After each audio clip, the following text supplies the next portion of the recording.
My name is Rowan Carter. I'm 26, and I used to think family was permanent, like your name, your place at the table, the photos on the wall. But then I learned something no daughter should have to. You can still be erased, even when you're standing in the room. They never said it out loud, not directly, not clearly. Instead, it came in pieces, like an invitation without my name, a credit card charge I never authorized, a childhood photo, my face, recaptioned to belong to someone else. They called me a mistake, but used my money to buy her a car.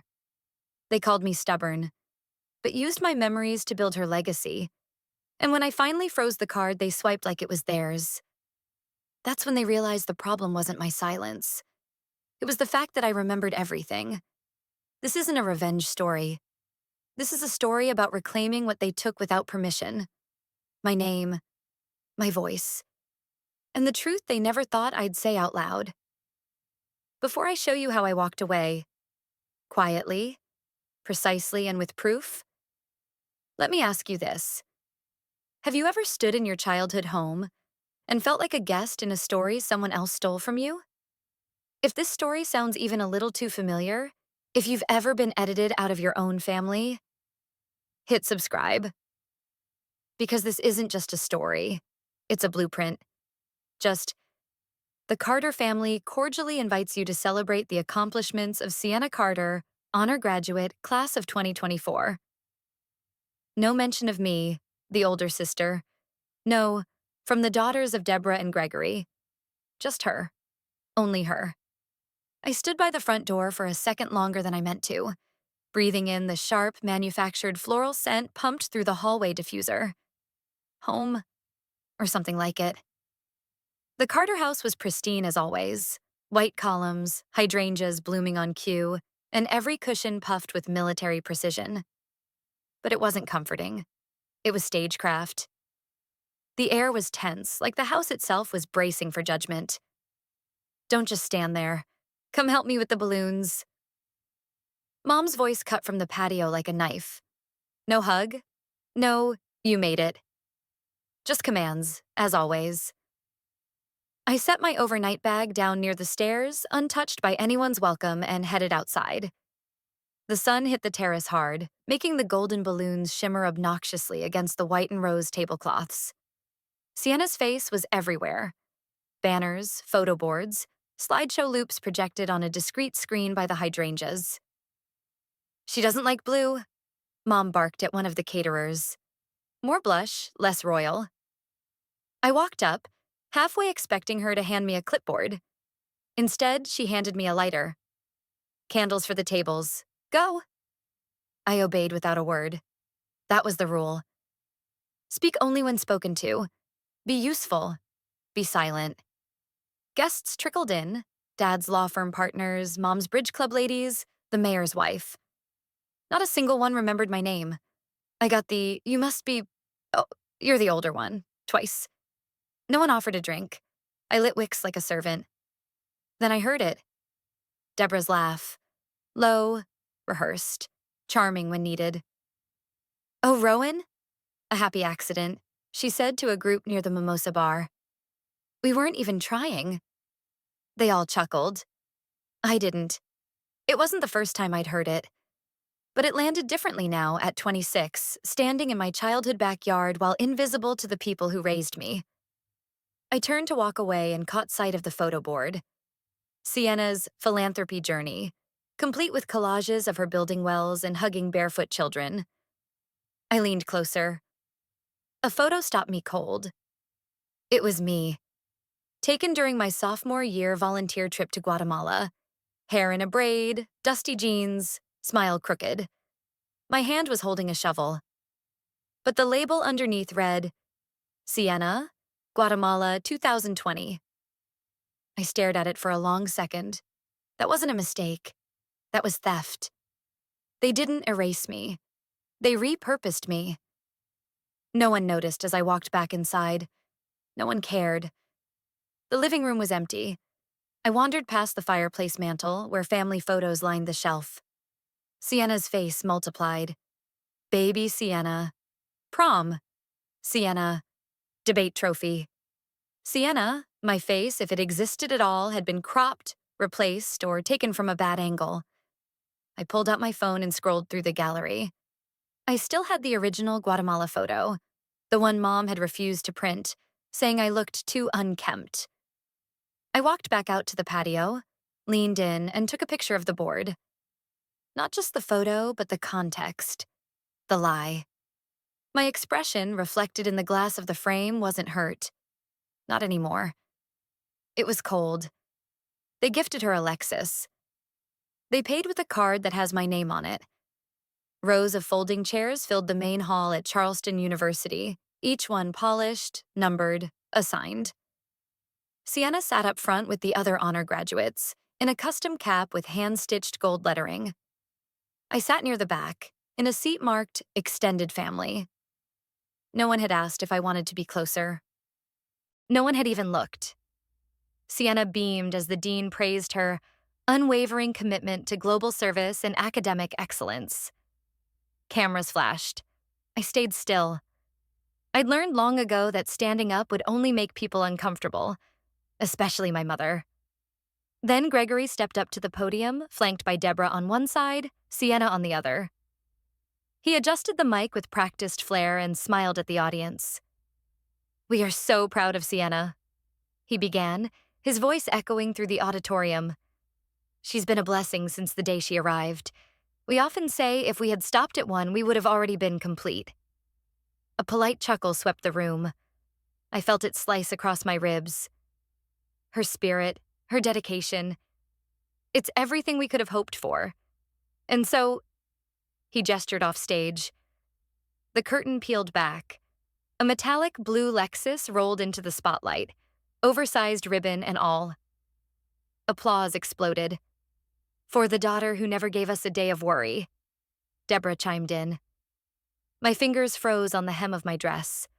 I opened my banking app. I wasn't even sure why. Just impulse. Just something tightening in my chest that needed verification. One transaction glared back at me. $48,900. Charleston Lexus paid May 22nd. I stared. The account was mine. The card was mine. 3 years ago, Mom had asked if I could open a supplementary credit line. It'll make things easier, Rowan. One family account. Streamlined. I'd been starting my nonprofit job then, scraping by. It felt good to be useful. Now it felt like betrayal, spelled in digits and theft. At the dinner that followed, the family took over a private room at Belladore, the most expensive seafood place downtown. Gold menus, waiters in tuxedos. A string quartet in the corner, playing like they didn't know it was all a lie. I sat at the far end of the long, candlelit table. No name card, no wine glass. Sienna toasted to supportive families, with a wink at Mom. Deborah waved to the server and handed him a black American Express. Mine. I saw the last 4 digits, burned into memory. "You'll add the tip manually," she said without looking. I watched the man swipe. Time slowed. I unlocked my phone, tapped the card icon. Freeze card. The circle spun. Then a quiet ding. Card frozen. The waiter returned, face slightly pale. "I'm sorry, ma'am, the card isn't going through." Deborah blinked. "Try again." "It's been declined." Her brows knit, confusion folding into frustration. "That's impossible." Sienna pulled her phone out, annoyed. Dad checked his cufflinks like none of this involved him. I stared into my water glass. The ice had melted. "You called me a mistake. Try paying without me." They raised their glasses to the daughter who made them proud. The waiter raised a receipt. It declined. Crystal rang as champagne flutes clinked in a choreographed toast. I watched from the far end, the only seat without a monogrammed napkin. Gregory's voice filled the space with ease. "To Sienna," he said, lifting his glass high. "The daughter who upholds the Carter name with excellence and grace?" The guests echoed him. The air was expensive, perfumed with truffle oil and polished pride. I kept my hands on my lap. Deborah leaned toward the waitress, murmured something, and handed over the sleek black Amex. She didn't even glance at it. Of course she didn't. She thought it was hers. Or maybe, like everything else, she assumed it simply existed for her use. I glanced at the soft-spoken young woman at the other end of the restaurant. A new face, seated next to Mrs. Aldridge. Her name was Jonah, I'd overheard. She seemed too quiet for this crowd, but her eyes met mine and didn't flinch. The waitress returned moments later, smile pinched. "I'm sorry, ma'am, the card didn't go through." Deborah frowned. "Try again." Another swipe. Declined. She blinked, then handed over Gregory's card. "Use this one." Declined. Sienna's expression tightened. She pulled out a designer wallet and produced yet another card. Declined. The air began to shift. Not panic, just discomfort. Subtle, like a tablecloth pulling too tight. I stood up. The napkin slid from my lap and landed soundlessly on the floor. I picked it up, folded it with care, and placed it on the bread plate. I wasn't loud. I was precise. "That card was under my name," I said, my voice slicing through the crystal hush. "You asked me to open it when your credit was maxed." Silence. Dense, fragile silence. Forks stopped midair. A guest near the front choked lightly on a sip of wine. Deborah's mouth opened slightly, then closed. Sienna stared at her phone. Gregory rubbed his temples. Of course he did. I didn't wait for them to respond. Didn't offer more details. No accusations, no scene. I simply turned toward the exit. The hem of my dress brushed the floor as I walked past the startled waitress. Past Jonah, whose gaze followed me like a quiet oath. Past a row of strangers who suddenly had to reevaluate the narrative they'd been sold. At the door, I turned my head just enough to say it. Quiet, measured, final. "You pretended I wasn't here. Try paying without me." They invited me to Sunday brunch. I knew why. Image repair. Everything about the Carter family operated on the surface. Damage control wasn't an act of reconciliation. It was a performance. And this morning's venue, the Aldridge estate, was the most theatrical stage yet. The driveway curved past manicured hedges and statues of angels with glazed, indifferent expressions. A valet took my keys like I belonged there. I didn't flinch. I had learned how to walk through rooms where no one expected or wanted me to exist. The foyer was soaked in light. Crystal vases, gold-rimmed frames. Silence so tense it felt like something holy had just died. Mrs. Aldridge greeted me with a smile that tried to stretch across generations of selective memory. "Rowan," she said gently, "we're so glad you made it." I nodded politely, letting the weight of her curated warmth pass through me. Inside, Sienna glided across the floor in cream silk. On her wrist, a bracelet made of glass beads, blue, gold, and soft pink. The knot was unmistakable. I had made that bracelet in 10th grade, given it to Mom as a birthday gift. Now, it was Sienna's handmade charity bracelet, according to the conversation I overheard from Deborah as she praised her daughter's creative generosity. I didn't interrupt. I just watched, absorbed. In the hallway leading to the breakfast veranda, an old photo hung in a platinum frame. It was a candid shot. Familiar. My face? Barely teenage, smiling on a trip to the Dominican Republic. I'd built the latrine behind me with Habitat for Humanity. Below the photo, Sienna Carter, Summer Volunteer Trip, 2014. I stepped closer, tilted my head slightly, just enough to catch the angle and snap a clean photo on my phone. Jonah stood nearby, watching without pretending not to. We moved into the dining room, where polished silver and creased napkins met powdered cheeks and fake laughs. The aunts on Deborah's side praised Sienna's spirit of giving, her resilience, her quiet leadership. I let their voices blend into a single humming buzz. Deborah placed a mimosa near my elbow with a smile too wide to be kind. "You should try the fig scones. Sienna brought the recipe from Morocco." Sienna had never been to Morocco. I had. I tapped open my photo folder. Evidences, use if needed. Added 2 new files. Such a talented girl. Someone cooed from the far end. She even makes jewelry by hand. Rowan looked up and locked eyes with Sienna. Her voice was calm, steady, unflinching. "Next time you use my face," she said, "get my permission." Sienna blinked. A tremor passed through her lipstick. No one responded. They weren't trained for that kind of conflict. The brunch orchestra played on. After the plates were cleared and the compliments ran dry, Jonah followed me to the porch. "You good?" she asked. I held my phone in my palm, the screen dark, the power real. "Not yet," I said finally, "but I will be." The files were ready. They'd called me a mistake. I'd show them what it costs. The sky over Charleston hung low and gray, like even the weather had run out of pretense. I sat in the Carter family living room across from the people who had spent 2 decades curating an image I never belonged in. The same room where birthdays had been staged for Sienna, where I once handed my father a poem for Father's Day and he mistook it for homework. Now, in the center of the glass table sat a printed folder with 4 tabs: credit misuse, identity fraud, scholarship redirection, public defamation. I didn't bother asking them to sit. They came when I called, driven not by guilt but by curiosity, maybe fear. Sienna lingered near the back, arms crossed, bracelet still on her wrist.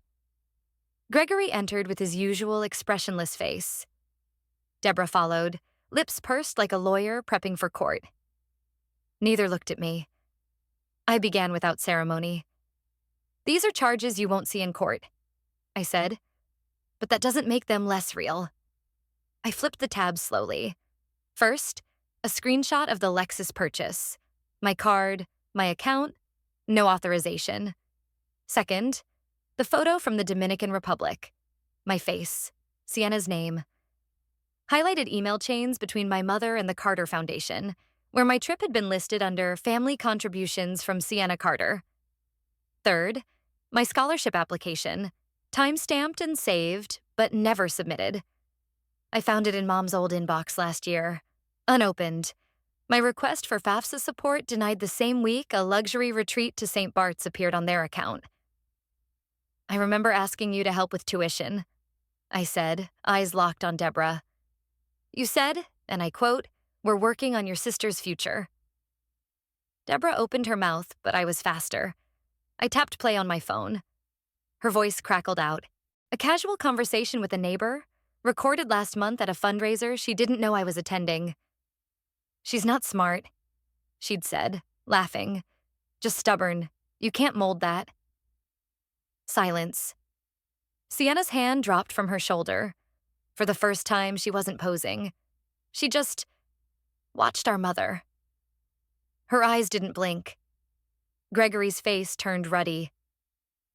"You think this makes you righteous? You think humiliating us will—" "This isn't about humiliation," I interrupted. "This is about ending something." I pushed the folder forward. "I won't sue. I won't post. But I'm done. This ends here." Deborah's mouth twitched. I wondered if it was the first time she realized I could speak without needing her approval. Sienna stepped forward but said nothing. Just looked at the table, then at me. Then back again. I didn't expect her to apologize. And I didn't need her to. I turned away. "You built a life on my silence," I said as I walked toward the stairs. "Let's see how it holds without it." Up in my room, the suitcase lay open. For once, I didn't feel like I was fleeing. I was choosing. The phone buzzed beside me. Jonah. "If you ever want someone to tell your side, I'm here." I smiled almost. Not quite yet, but soon. I left before sunrise. No one stopped me. That was the loudest goodbye. The wheels of my suitcase clicked faintly on the driveway stones, each sound sharp in the stillness of dawn. The Carter house stood behind me, tall and untouched, a monument to curated lives and carefully edited truths. The lights were all off. Or maybe someone was awake, pretending not to be. I didn't look back. At the end of the street, a yellow cab idled. I opened the door, slid inside, and gave the driver the address of the Greyhound station. No one chased after me. No calls, no dramatic pleads, not even a question about breakfast. Just the hum of tires on asphalt and the faint scent of citrus from the driver's air freshener. I opened my phone, created a folder, titled it, Me, from now on. Inside it, I dropped the scan of my new lease in Boston. A tiny apartment with a shared hallway bathroom, hardwood floors, and a landlady named Mrs. Ortiz who called me Mija over the phone. Then came the message. Jonah, not publishing anything unless you say yes. Just wanted you to know, you're not invisible. I stared at the words for a long time. There had been days I would have clung to a sentence like that like a life raft. But today, I didn't feel like I was drowning. I felt like I had finally climbed out of the water. The bus was already idling at the station when we arrived. I paid the driver in cash, shouldered my bag, and climbed on without ceremony. Row 12, window seat. No one beside me. As the engine rumbled to life, I rested my head against the cold glass. The streets of Charleston began to recede, washed pale in the early light. I remembered that day in sophomore year, when I told my mother I wanted to change majors, from pre-law to nonprofit management. She'd cried, not because she was proud I found my path, but because it didn't align with hers. If you go, she'd said, don't expect to come back. She was right. The trees blurred past the window. Birds stirred in the branches. They didn't kill me. They erased me. But I'm redrawing the outline. With every mile, I felt the lines come back.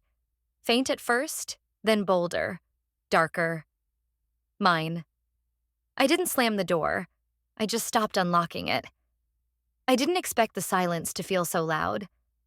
As the bus hummed toward a future I had yet to define, I sat with the ache that came not from being left behind, but from realizing no one had even looked back.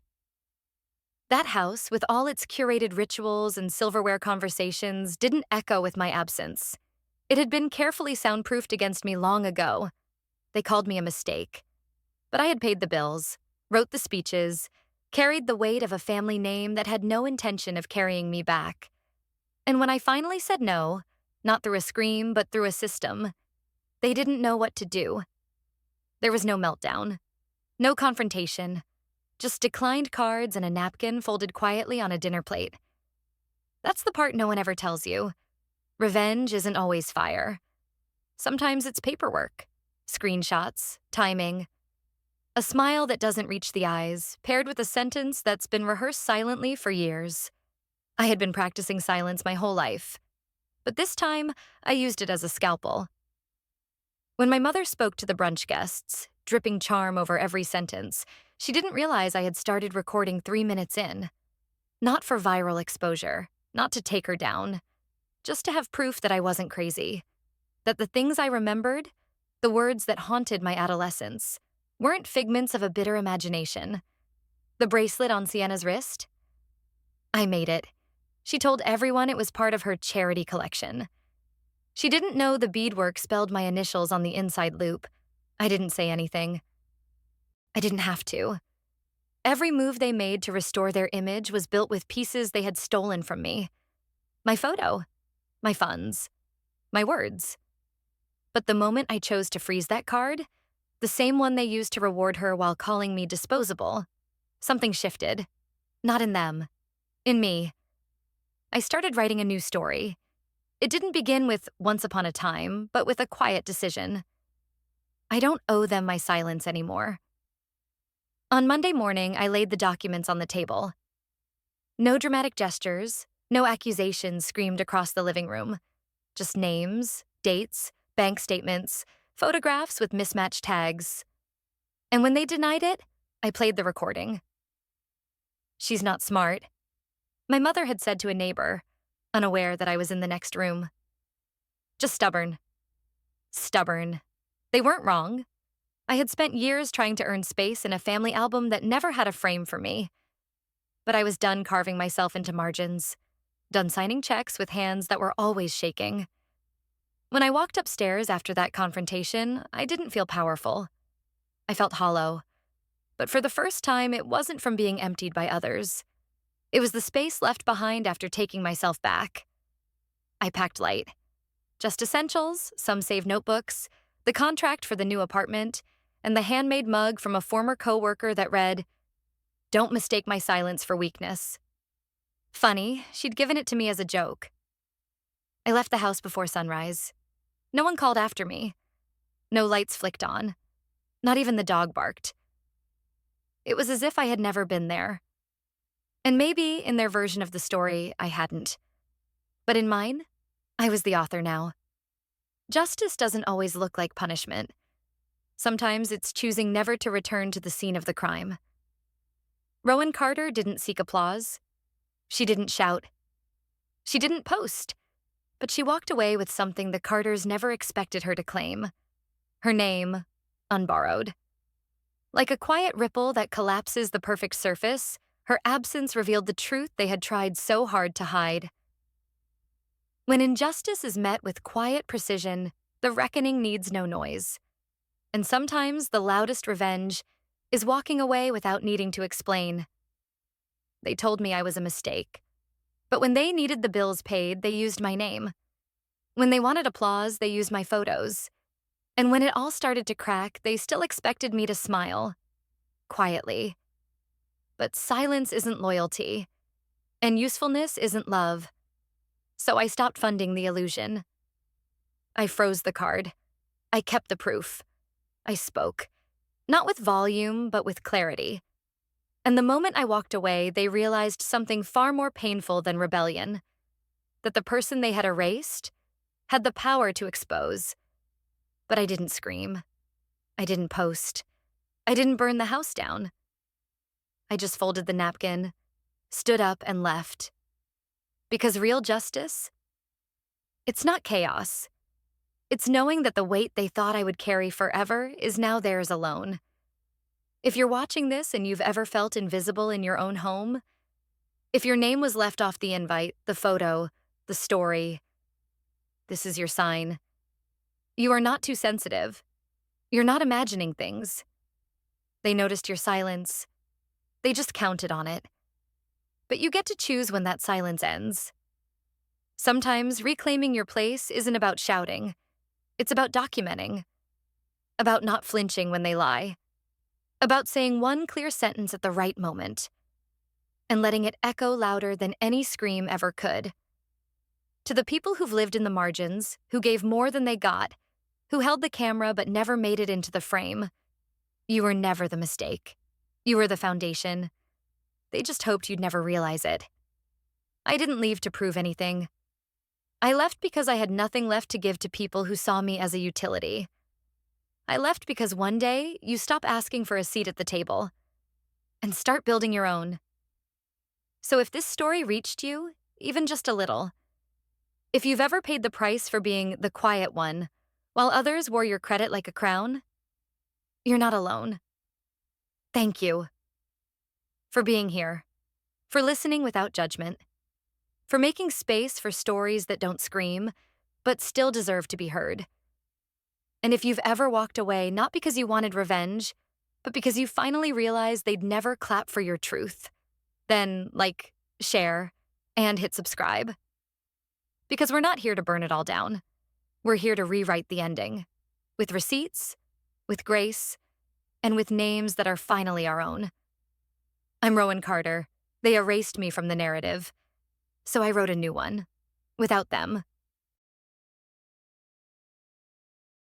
My name is Elise Harper, and I learned, sometimes too late, that in some families, being steady just means being invisible. While my sister Savannah was celebrated as the legacy, the artist, the golden thread weaving the Harper name into the future, I became the backdrop, the dependable one. The placeholder everyone leaned on but never truly saw. I built fences with Grandpa when storms rolled in. I handed him nails before he asked. I earned a full scholarship to Columbia Law, something I once thought might shift the narrative. But at our dinner table, even that became background noise. When Savannah announced her first gallery feature, the conversation shifted before my news had time to breathe. When Dad funded her downtown studio with the family trust, my voice cracked, but never loud enough to matter. And when I overheard him say, "We need Elise grounded. Savannah will carry the name," I realized I'd never truly had a seat at that table, just a folding chair nearby, easy to remove when inconvenient. But that was before the will, before Grandpa's final words excluded me in black and white, before Savannah's fraud unraveled, before they showed up on my porch with a teddy bear and tulips, acting like 7 years of silence could be undone with ribboned apologies. This isn't a story about screaming matches or dramatic exits. It's about boundaries, about dignity, about the quiet decision to say, enough. Before I tell you how I rewrote my story, tell me, where are you watching from today? And if you've ever been the invisible one in your family, hit that like button. Subscribe. Because this is for all of us who were never invited to the table, but built our own anyway. That's when I realized I'd never truly been invited to the table. I'd just been seated nearby. The words landed softly, cushioned by the linen napkins and the clink of cutlery, but they cut sharp anyway. I stared at the green beans on my plate like they were suddenly worth studying. Across the table, Savannah beamed as if she'd just been anointed Queen of Colorado.